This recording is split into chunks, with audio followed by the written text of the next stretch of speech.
This is episode 8, The Landlocked Ocean. Welcome to the History Below the Pines Storytellers Collection. I'm Levi Kessler, and we usually spend our time digging through the ghost towns and abandoned mines tucked away in the gulches of the Black Hills. But today we are looking at a different kind of relic, not one made of stone or timber, but one that brought the ocean to the middle of the South Dakota prairie. For decades, Rapid City was home to marine life, a famous roadside attraction that feels like a fever dream to those who never saw it. Today, we are going beyond the old brochures to hear from the people who lived it. To understand how a place like marine life actually functioned, you have to talk to the people who are behind the glass every day. Our first guest on the show is Jade. From feeding the fish to keeping the facility running, Jade saw the day-to-day reality of maintaining an aquatic ecosystem here in the Black Hills of South Dakota. Jade, thank you for joining the show. Thanks for having me. Yeah, anytime. So you spent some time at Marine Life, is that correct? Can you tell us a little bit about that? I did. I was definitely, I think, kind of at the end of the heyday as I was there the few years before it closed down for good. So it was one of my first jobs as a teenager. I lived extremely close to there, kind of right behind where the Ranch Amusement Park used to be. My family still has that property. So it was a nice little bicycle ride to work for me. There you go. Not too far from home then. Yeah. And yeah, I started there when I was 14 or 15 and in the cafeteria, flipping burgers, filling sodas. And I did that for one summer. And then during the winter time, they weren't generally open. They might be open on weekends or for special events, but obviously the animal staff was still there taking care of the animals daily. So when winter hit, I obviously was in high school. I went back to school, but I still wanted to work there. So they moved me up into working with the aquariums with the lady, Robin was her name, who took care of all the aquariums. So I kind of started learning the aquariums and the fish and just how to take care of all of that. And then when the next summer came around, they said, "Oh, you want to be a diver?" And I was like, "Yeah, I want to be a diver." And I had to get certified. So there were two shops in town at that time that did certifications. And I got my scuba certification, and we there wasn't a ton of diving there. You would we had a little shark tank in the middle of the aquarium floor, people might remember, and it had a moray eel, a school of angelfish, a little leopard shark in it, and you would just dive down in there and feed them. And then you would dive with, we had two harbor seals in a tank behind the sea lion showroom. And so the seal and sea lion show kind of went in accordance with each other. And I did the seal dive show. And then as a diver, you also dove in the dolphin pool just to do cleanings and stuff, but you didn't actually work with the dolphins per se or have anything to do with the show. It was just diving to maintain the tank and whatnot. So I did that for a while, and then I got moved up to seal and sea lion trainer. That sounds like a blast of a summer job. Yeah. And honestly, as a teenager, for me, it was really a dream job. I thought it was the greatest thing ever.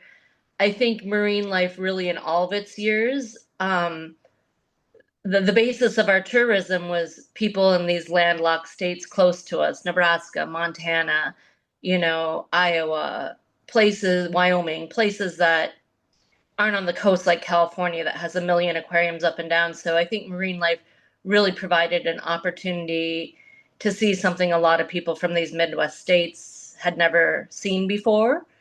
And, in turn for me, like whoever thought like a girl in South Dakota could be working with seals and sea lions. So definitely my teenage years, I was over the moon about the job there and thought it was just such a cool, unique experience and really enjoyed my time there for sure. Yeah, I think it's a very unique tourist attraction. We look through the list of attractions in the Black Hills, and it's like gold panning here, gold panning there. some water slides that are somewhat dangerous, some rock climbing, and then let's just put a zoo in every city because that was the thing back then. But Yeah. aquariums were not a thing. So I think this was a very unique attraction. Yeah, definitely. And like I said, when I worked there, I was definitely over the moon about it and thought this is the greatest job ever. And especially for a high school kid as like a summer job. In my later years, as I went off to college and I studied biology, I kind of started thinking, I'm like, wow, maybe that wasn't the best habitat for some of those animals. But I think that was a whole thing in the 70s. I mean, there's now the movies like Blackfish and whatnot about it, where it was a big thing to go and catch these animals and put them in aquariums and stuff. And, you know, two sides to every coin. Now we can look back, I think, on it and say maybe that wasn't the greatest situation or thing to do, but also to some degree, I do think it really informed people about these animals. And in time, as time went on, informed that, okay, maybe this wasn't the best situation or situation to keep these animals in and whatnot. Exactly. And I personally never got to experience it. I heard it was a very small operation. The building was small, the exhibits were small. What can you tell us about that? Yeah, I definitely think, and I think that kind of goes in hand with thinking it was the greatest, but then realizing maybe it wasn't the best situation. The sea lion showroom, when I started learning the sea lion shows, we kept three at my time. And again, I was definitely very much at the end of marine life's history, but there were three male sea lions in the sea lion showroom, and that's who we did the shows with. And I think we definitely tried to make the shows as educational as possible, but it also had to have like a goofy kind of fun factor. But um, when I was there was two older male sea lions and then a younger male sea lion named Hans. And I think, the dynamic in the wild, there wouldn't be these three male sea lions in that small or close of proximity.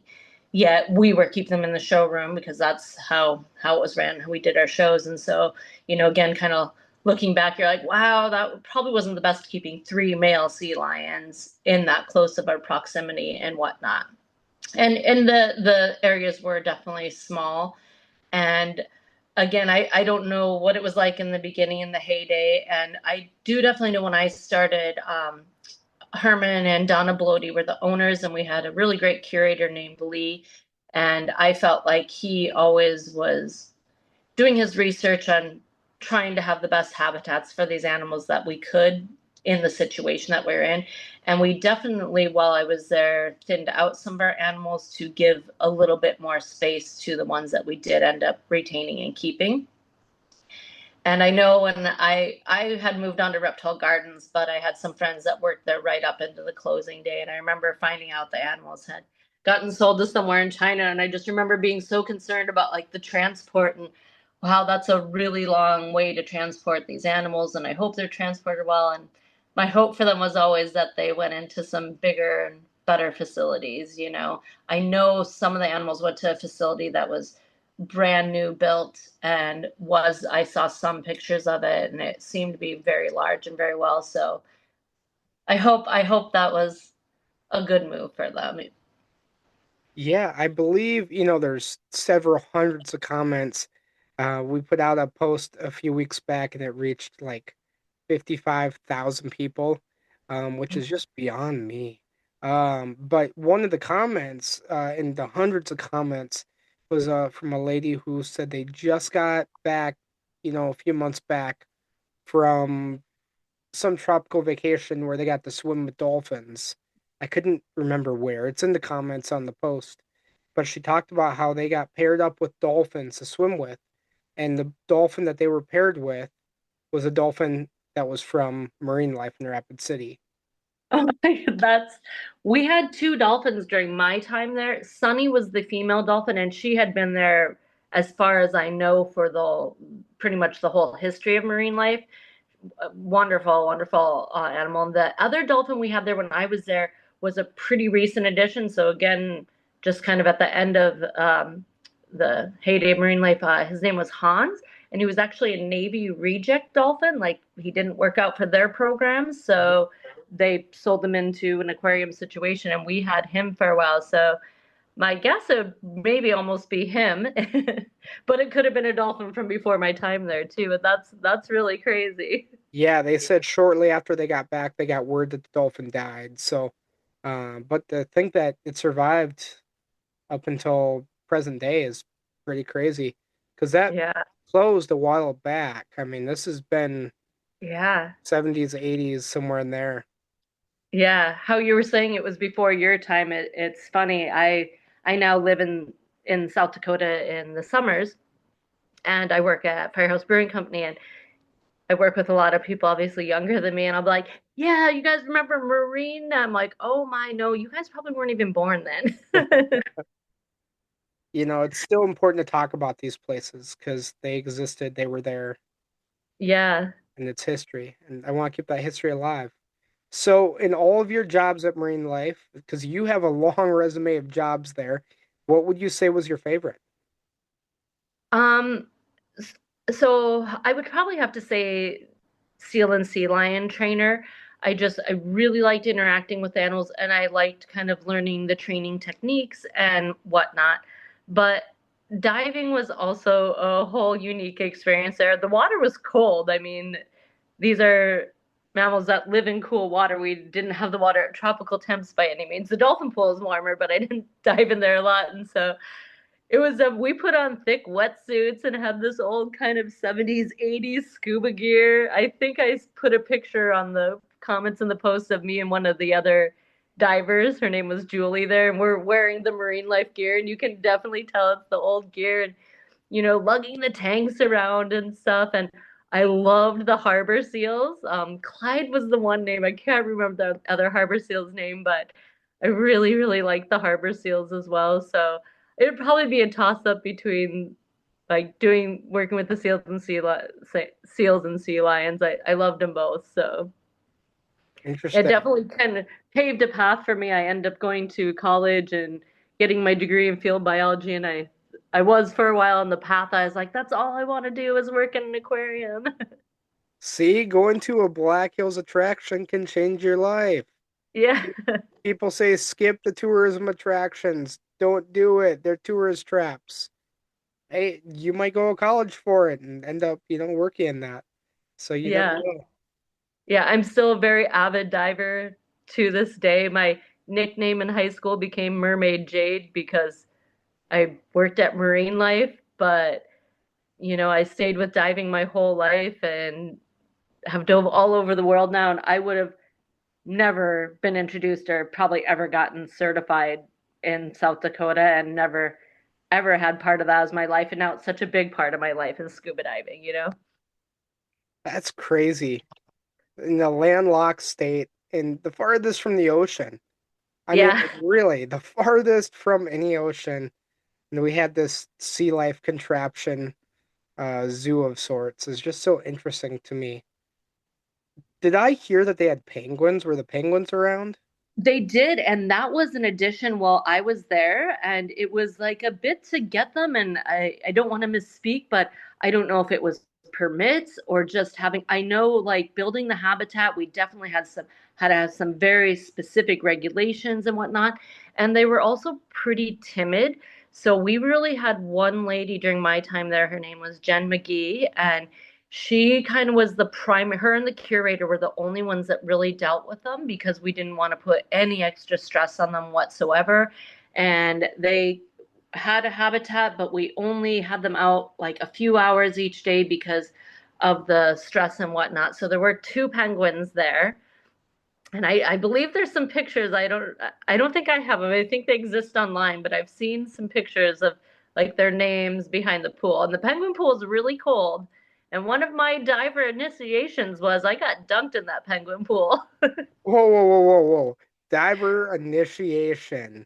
Yeah. Tell us about that.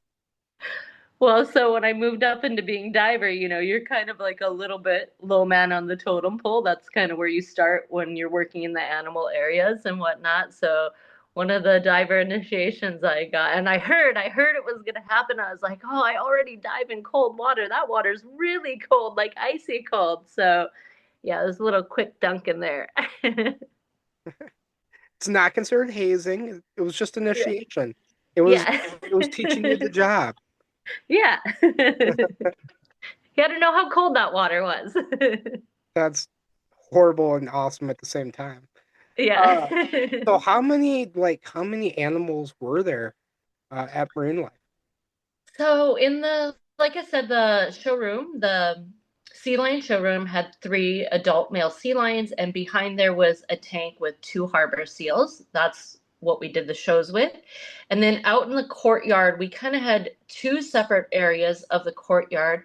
One of them had two female sea lions, and I think I sent some pictures too. I took them like the day I left, so I looked like a tourist in them, but where we would do the Polaroid pictures, so the tourists would like pay $2 and we'd bring them up and the sea lions would sit on their wooden benches and take pictures. So that side we had two female sea lions, and then the other side we had another male sea lion and two or three seals. I want to say they were all harbor seals, but I don't accurately probably remember. And then we had the two dolphins and the two penguins as far as our large animals, and then the aquariums. Okay. So the aquariums had all the different kinds of fish and Yeah, and like you said, it was definitely a small attraction. I mean, there was probably 30 aquariums. I remember we had two seahorses, and they're a very delicate creature, and I was always fascinated by the seahorses. And a lot of the aquariums would have the waters on a whole system, but they had like a separate tank. Just we kept separate conditions in their tank and whatnot. We had some piranhas and some clownfish and some angels, just kind of like a lot of the usual smaller species of tropical fish in there and whatnot. So, but it was small. You would walk in the front, and there was kind of the aquarium area, and again, probably 30, 40 maybe tops aquariums. In the middle, that was the shark tank, which was a bigger tank. Probably that tank was probably 8 feet by 15 feet and about 10 to 12 feet deep. And that again was just a school of angelfish, moray eel, a little leopard shark in there. And as a diver, you just kind of plop in and throw out some cut fish, and everything kind of swarm around and eat. We did it 2 or 3 times a day, so that was a pretty simple thing. And then when I first started to, I don't remember having this the whole time, but back by the snack bar area where I first started working there, we had a little stingray tank, and we had two or three stingrays in there, much like in aquariums you see today, where people could kind of touch them and feel them and whatnot. yeah, I'm still a little bit scared of the stingrays. I was a young boy when Steve Irwin died Yeah, in the stingray accident. So now every time I think or see a stingray, it's just like, oh, Steve Irwin, yeah, scary. Uh, they're harmless. yeah, and hey, now his son is like Dancing with the Stars star and famous and doing all sorts of stuff. So, Yeah. so how many years? So you worked there 3 years, 4 years? Yeah, around three. So I started when I was 14, 15, and by 17, I had moved on to Reptile Gardens, obviously knowing they were going to close, anticipation of them closing and whatnot. So I had that first summer in the snack bar, and then that winter I did the aquariums, and then the next summer I was a diver, and then kind of I stayed and worked through the winter course, and then diver and seal and sea lion trainer, kind of my third summer there. So you really did all of it. Yeah, yeah, yeah. When you're 14, 15, you always start in the snack bar. That's you know what, that's interesting because when I interviewed for the story on Flintstones Park, Yeah, I'm like, hey, I worked in the snack shop. And it's just like everyone started at the snack shop in the Black Hills. yeah, It was the place to work when you were younger, I guess. yep. You get them young, and then you keep them all through their high school years. Yeah, speaking of young, I there's comment after comment, and people are like, I remember, marine life. I went there on a field trip. And I was like, I went there on a field trip. And then the best comment was like, I know, I was sitting right next to you on the bus. I Like think it was a huge field trip place because it was so so close unique, to you know. Rapid. Well, so unique and Yep. so close to Rapid City. Yeah. I actually went to a very small private Christian school, and we did a field trip there, and then we just went right down the road to my house because I grew up on a farm ranch, but we were kind of like a hobby farm. So we had chickens and sheep and dogs and cats and horses and cattle. And so we did the field trip to marine life and then moved to my house, which was like a petting zoo. That's such a culture shock. You just went from like the ocean to the Hicks life. Yeah. Yeah, I mean, marine life, I wanted to talk about it. I wanted to bring it up. I wanted to tell the story because it was such a unique place and such a special place for hundreds or if not thousands of people. There's a lot Yeah. of memories there. There's a lot of stories, whether it was the shows or going to see the fish or the dolphins or the sharks. It was a very special place and something unique in the Black Hills that we probably will never have ever again. I mean, personally, Oh, yeah. I would love to see some kind of marine life situation here in Rapid again. Yeah. 'Cause we don't have that. I think the closest thing to us is Denver, Yep. who has, something like that. But yeah, it's something the Black Hills is missing out on. Yeah, like I said, it's such a unique experience, such a truly I felt a dream job for me during that time, and I have so many special memories. And really, honestly, your comment section, I can't tell you how many people when you guys posted that, how many people sent that to me in my messenger, like, oh my God, Jade, oh my God, Jade, and I was like, oh, I saw it. My mom sent it to me first. Um, but Shout out Jade's mom. yeah. It actually, I've reconnected with some people that I have lost touch with that work there. So there was two girls, Melissa and Jen, who were the seal and sea lion and dolphin trainers above me when I became a diver, and they were definitely kind of mentors to me. And then another woman, Jen McGee, came along as well, and I really looked up to those three females a lot. And they were great to work with and definitely taught me a lot too. I went in like as a teenager and was like, yeah, I want to work with dolphins and seals and sea lions, but they definitely taught me a lot more about the animal husbandry and, keeping like doing the best we could with the situations we had there and stuff. And so it made me really respect them and also want to learn more and do more within that field as well. And so some of them have reached out to me, and some people I worked at Reptile Gardens that I've kind of lost touch with have reached out to me as well. And so it's been really cool, like reconnecting with them as well and kind of seeing where we all ended up in life. That's awesome. That's what History Below the Pines is all about. Reconnecting, documenting, researching, and providing an avenue of history on a multimedia facet.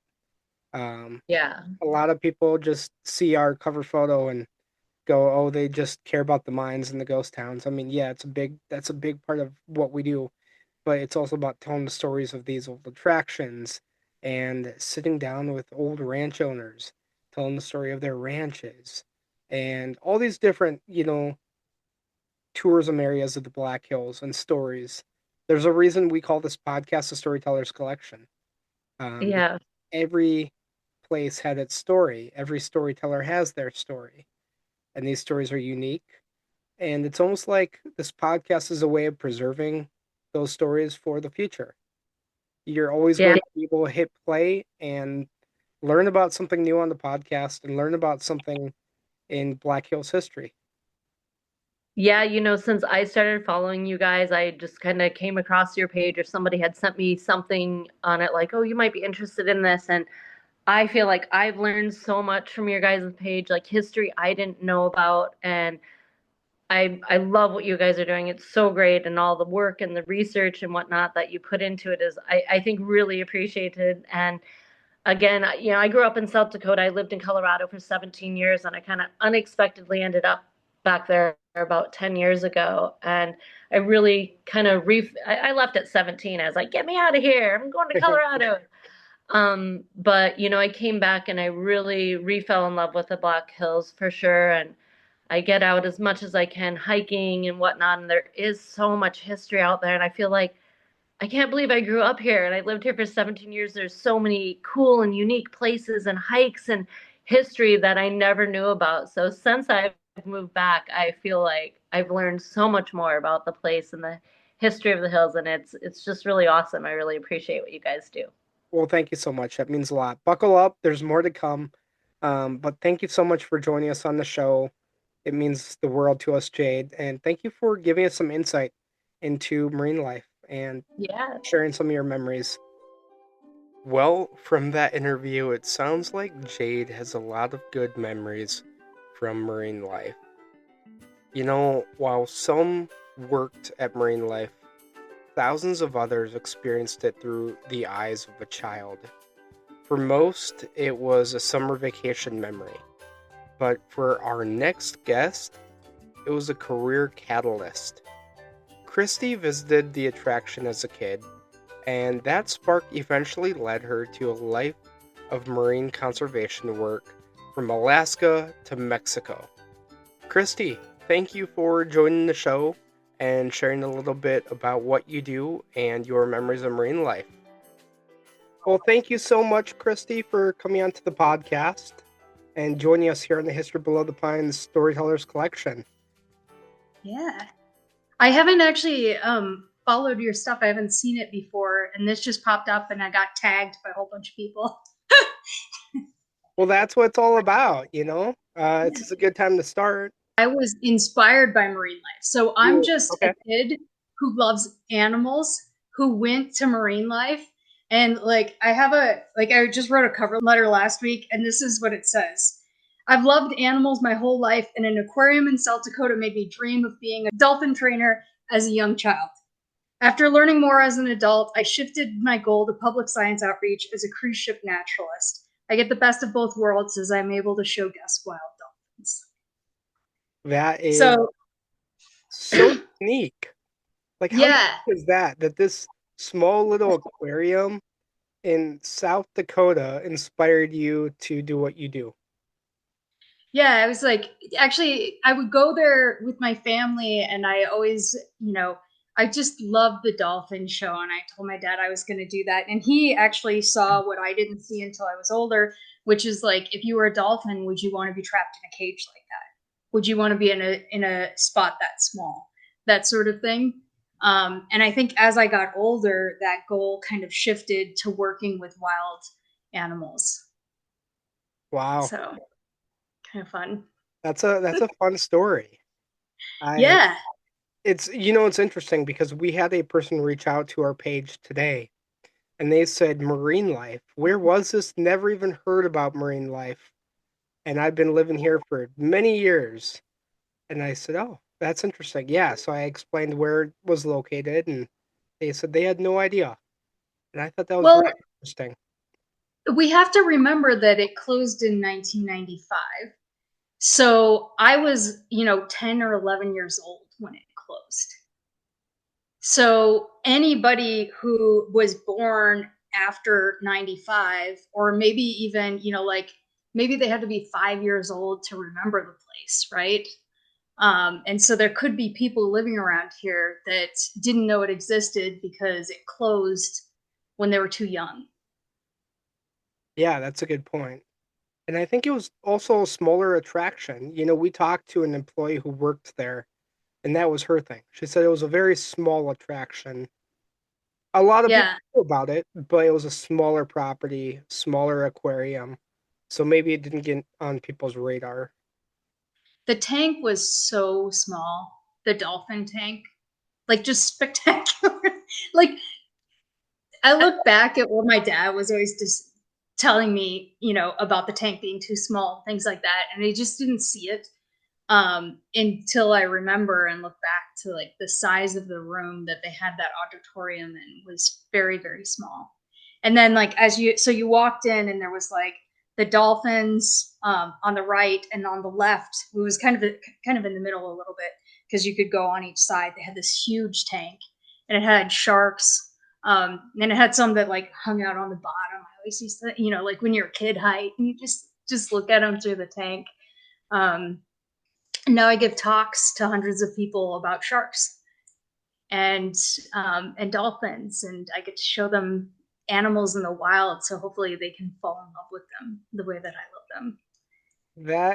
That's awesome. You have the dream job.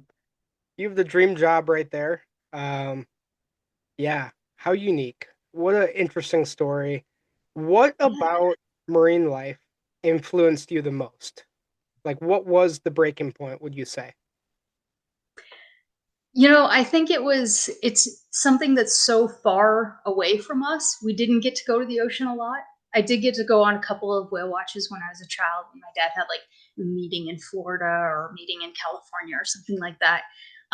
But it wasn't at our fingertips. We couldn't go to the beach and see the dolphins or the whales or anything like that. But we could go to marine life and we could see the dolphins, and we could also, like, they also had pinnipeds, so they had like seals and sea lions, and they had these hilarious seal and sea lion shows. They were very funny to a child. I don't know how funny they are to an adult, but I thought they were amazing as well.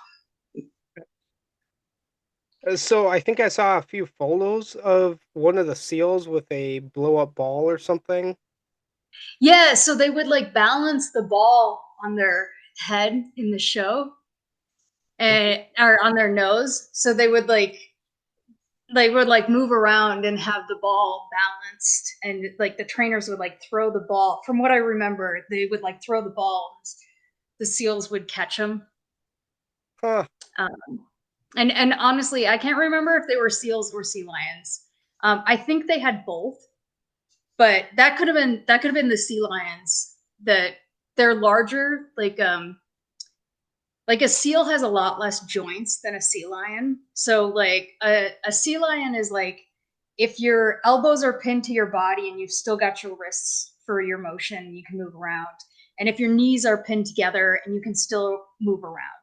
And then a seal, so that it had to have been, those were sea lions. So then a seal is like if your arms are like this and that's all the motion you've got. And if your ankles are pinned together and you've got your 2 feet that move individually. So like a sea lion can almost walk, and a seal just kind of swims along. Sure. I guess this is so foreign to me as a guy who's living in a landlocked state, literally about as far as you can get from the ocean as possible. Actually, I think Yeah, there's like a monument like 50 miles down the road and it says farthest from the ocean. right. I think it's in Edgemont, the geographic center of North America. Yeah, there we go. Yeah, but there's a legit marker and it says like this is the farthest point from the ocean you can get. Right. Yeah. So, And yeah, then no, so this whole thought is just foreign to me that we had any marine life in Rapid City. And like yeah, it's an interesting thought because the attractions were so vast and so different, but they were all so the same. Like it was gold panning, gold mine tours, and pony rides. And that was like repeat with a twist. But right. to throw in marine life, that's just something out of this world. Well, we have the largest reptile collection in the world, I believe, Reptile Gardens. Yes, that would be correct. So we had some really unique attractions. I think the thing that closed marine life down is that the animals were transported, from what I recall, between here and Florida, and they would die in transport. And so they were like seasonally here. I think at least the dolphins were seasonally here, and then seasonally they would go to Florida. Oh, they And so I think that was the challenge, is moving the animals. so they went and they spent Um, their winters down south then. from what I recall, that was kind of um, what was causing the problem, was that they were having trouble safely transporting the animals, so they just left them in Florida, because it really was a seasonal business. It was a summertime thing where tourists used to love the tourist traps, right? Yep, it was a big deal.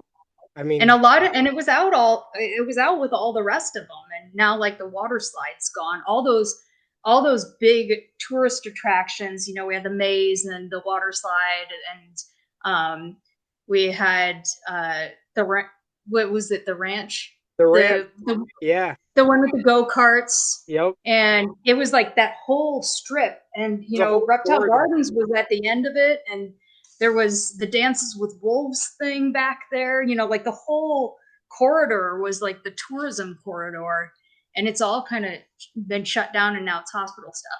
Yeah, I just drove by it. We were going out to meet with the mine owner the other day and out in the Southern Hills. And I drove by it and I'm like, oh, that's sad. I mean, like, here's a monumental thing and a Black Hills Energy thing. Now I know where all my energy payments are going. Yeah, All these big corporate offices. And then the maze is actually still sitting there abandoned. right. It got abandoned, like a lot, like maybe even before the water slides closed. Um, but yeah, I think airline tickets were expensive back then, and now you can get on an airplane instead of having to drive. And so maybe people fly to Florida instead of driving to marine life. Yeah, exactly. Well, it's warmer and it's yeah. Yeah, Yeah. it favors that type of tourism, I guess. Mhm. What do you remember? What's your favorite memory of marine life? Would you say? You know, I think my two favorites were like watching the dolphins and like watching the sharks in the tank. And it was kind of like I remember that there were this seal, the sea lion shows. I do remember those, and I remember them being funny. Pinnipeds are very smelly animals. So, like when you're a kid, you're like, oh, it's smelly. Right? Um, and actually, I only today was like, did they have penguins? And I think they did.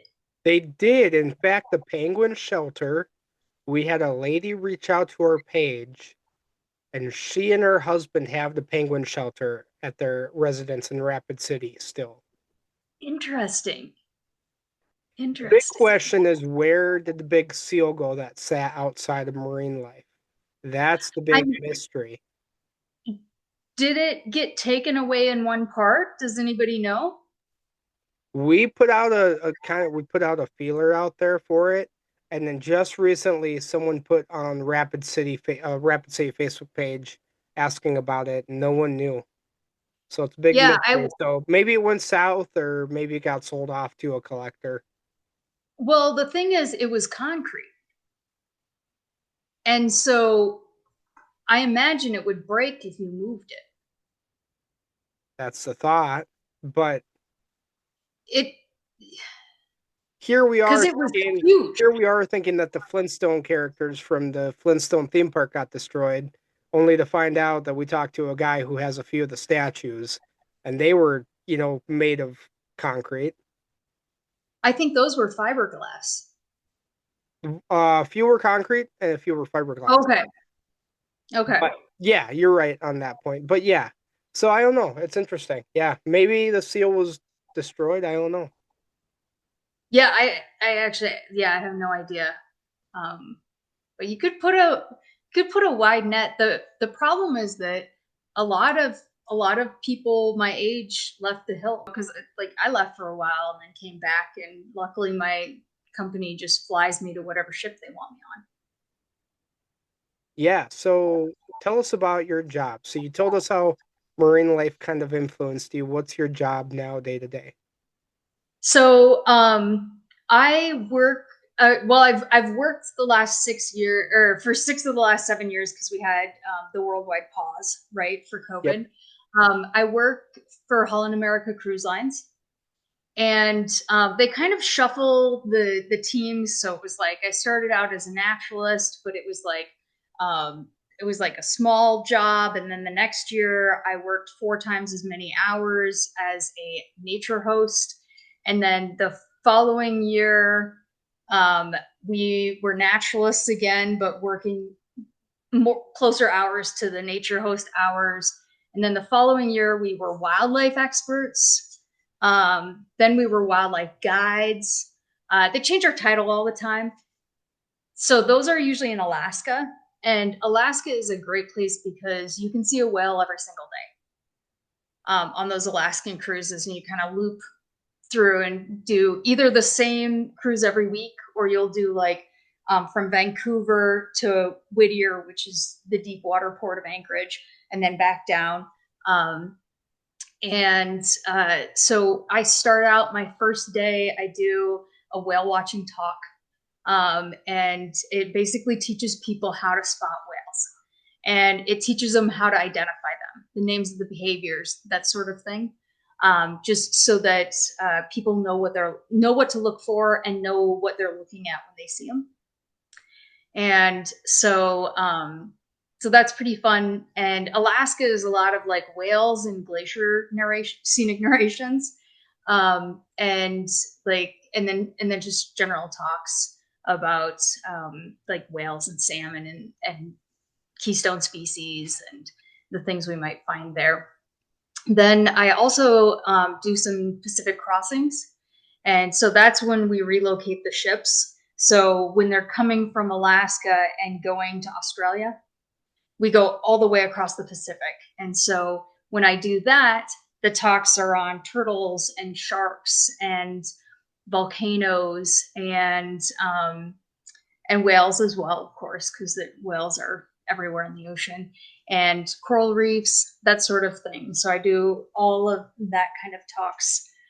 In the past, I've also worked as a sea turtle volunteer in Mexico, which is pretty chill. You get to stay for free in Mexico and work with sea turtles.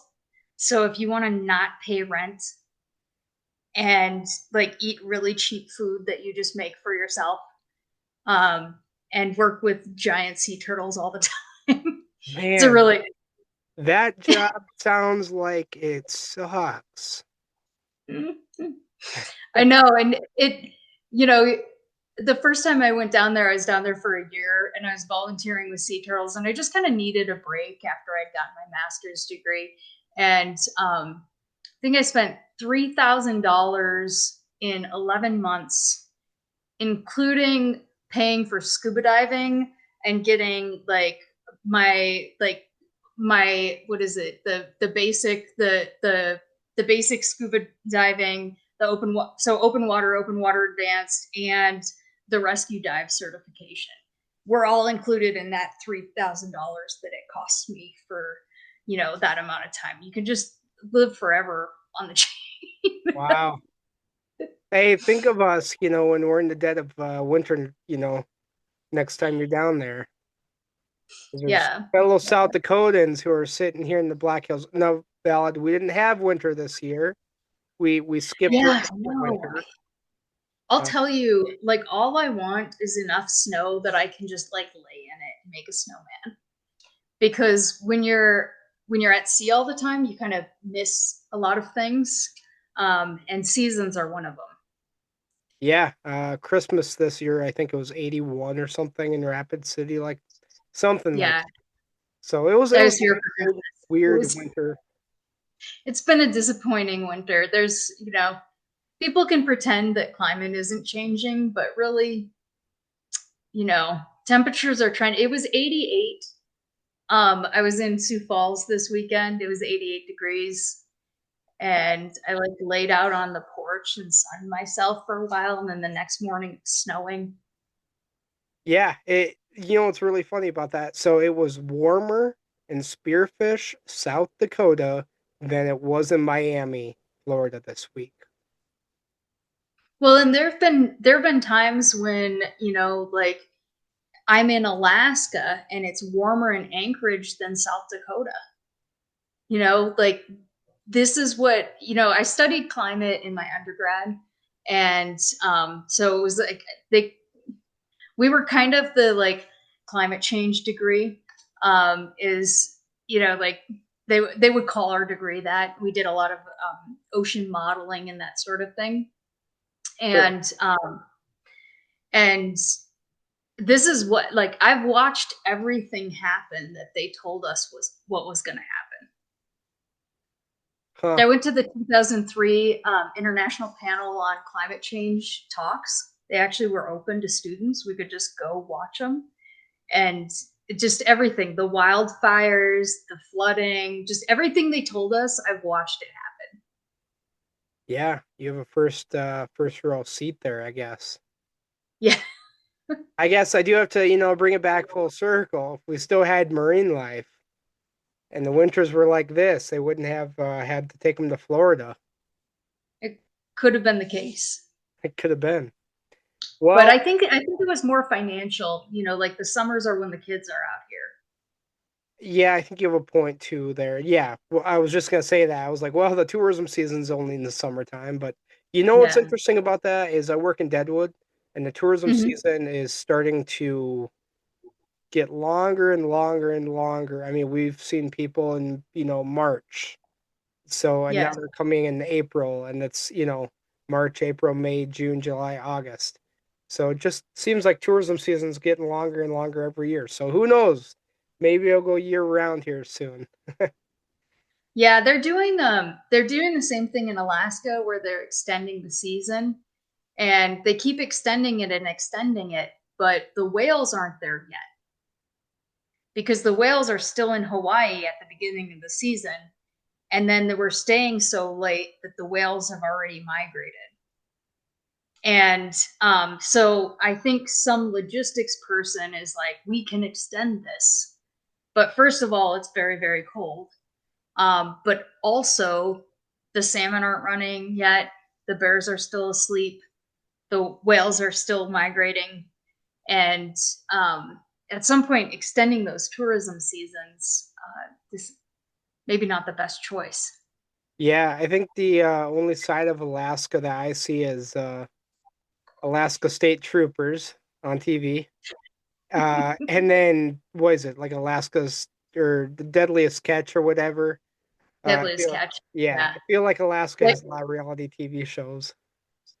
the Aleutian Ballad was actually, it's the one that like sank and they left the ship. They thought it was dead.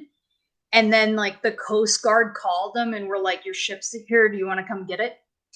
Like they thought it was sunk. And so they that ship after that, they actually had like I think like three wrecks, because so that it sunk and they got it fixed up again, and then I think someone fell asleep at the wheelhouse and they beached it, and it tore through like every compartment, and then they like basically called the harbor and was like, we're coming in an emergency. And so they got it in the harbor and like tied it up and used ropes to keep it from falling, and floats and all kinds of stuff. And then the captain was like, this is enough.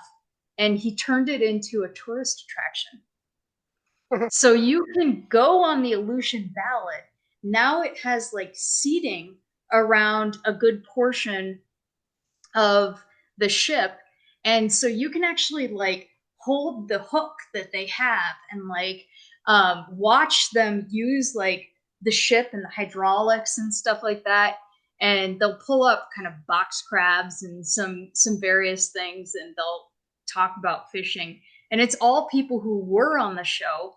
It was so dangerous they wanted to be like closer to their kids and not come back dead, and so the fishermen from Deadliest Catch actually work on that boat, and you can take tours on it out of Ketchikan. Huh, that's super cool. Look at that. We came full circle. We took I feel like we took you out of South Dakota, but we can't really take the South Dakota out of you. And now you're Right, working out in Alaska, and here we are talking about Alaska tourist attractions. That's super fun. Full circle right. here. Yep, yep. Well, that's awesome. So thank you for coming on to the show.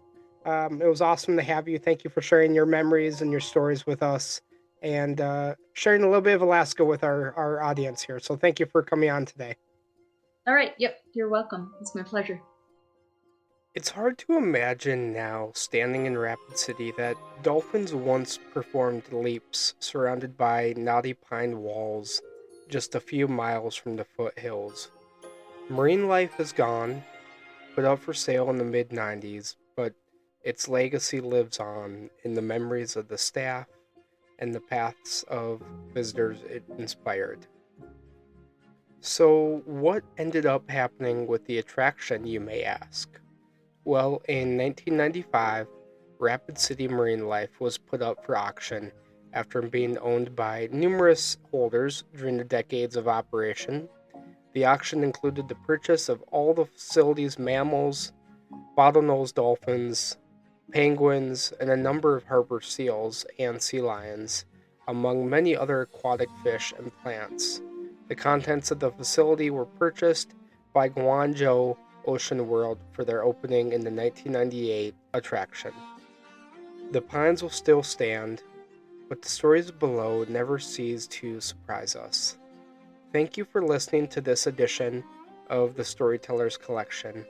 I'm your host, Levi Kessler, and we will see you right back here next week for another episode of the History Below the Pines Storytellers Collection.